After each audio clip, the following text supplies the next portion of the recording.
Hello, welcome back to my channel. Today I'm going to do a quick POV video with a small point and shoot camera. This is Canon PowerShot. Specifications will be right here. And this is quite very interesting for multiple points, because if you just starting with street photography, it's quite important to have some confidence. And this is quite small camera, so it allows you to be more confident on the street. You are not that intrusive, on the street. Not everybody is looking at you, just some tourists who take photos. So this is very positive.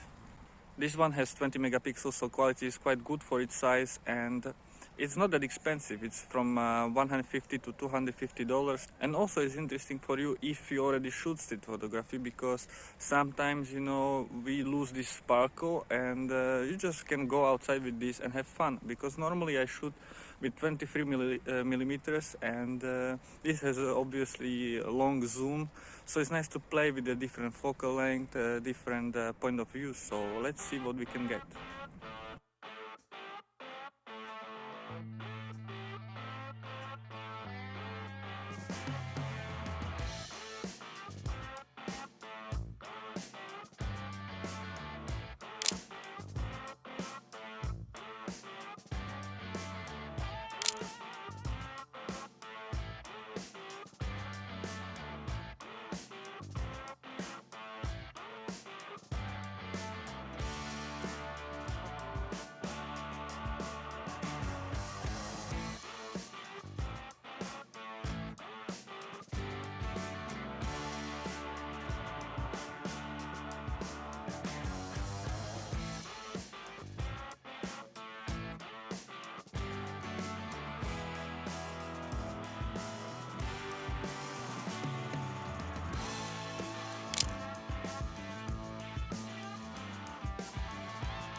So yeah, that's it. So I would say that it was a lot of fun to shoot with this camera. It's just I'm so used to shoot with the X100V to have at least some control, and there was some photos like this or this or this or this or this, but I just totally forget that I'm shooting with something that there is no control, or that I was zoomed in or something like that. So but it was quite fun, you know, just throw it in your pocket, you do what you want. I really enjoyed it, and for now I didn't see edited version of the photos, but some of them, when I was taking them, it was I felt that it's quite good. But another thing I would say, because I'm so used to a viewfinder, and obviously because this camera has small sensor, so in a low light it's very hard to shoot. But when you have sunny day like this, which I chose, you know, on purpose, actually I didn't see almost never the display, you know, so I didn't know like how to frame the photo, like almost all the time. So yeah, there is pluses and minuses, but hopefully you enjoyed this video, and if you like, hit like, subscribe, and enjoy your time.